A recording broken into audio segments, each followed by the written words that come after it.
Now, when you inhale mercury, you inhale something we call elemental mercury. And one of the first things it does is that it goes to your lungs, where it can cause all manner of complications. Although the severity of the symptoms you have is dependent on the dose of mercury you're inhaling.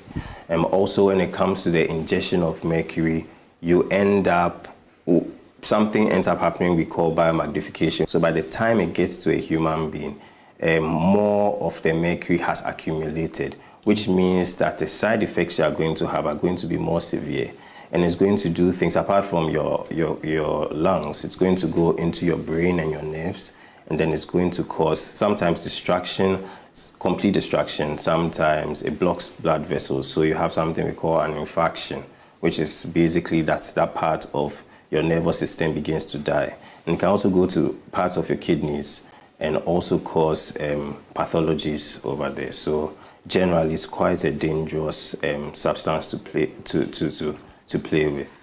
Now, when it comes to inhaled mercury, as I mentioned earlier, it goes to your lungs, which means that if you eat mercury, it's not really going to go to your lungs. It's going to go to your brain and your nervous system.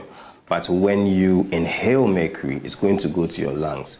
And that can lead to things like scarring of your lungs. And when your lungs are scarred, it means you can't breathe well, which can definitely lead to death. Now, Dr. Tay notes that while early exposure can be treated, mercury remains dangerous for anyone who comes into contact with it. With mercury is that treatment of mercury spans, as I mentioned earlier, the concentration or the amount of mercury that you've been exposed to. Now, the danger is that if you are exposed to a large amount of mercury at the same time, we can rush you to a hospital, we can give you oxygen, we can even give you something we call chelators, which bind the mercury and take it out of your body if you present early enough. The danger is particularly with long-term exposure to mercury, because in that case, a lot of the time, you are not even aware you are being exposed to mercury. By the time the symptoms begin to develop, there's very little we can do to prevent death or the terrible consequences of mercury toxicity or mercury poisoning.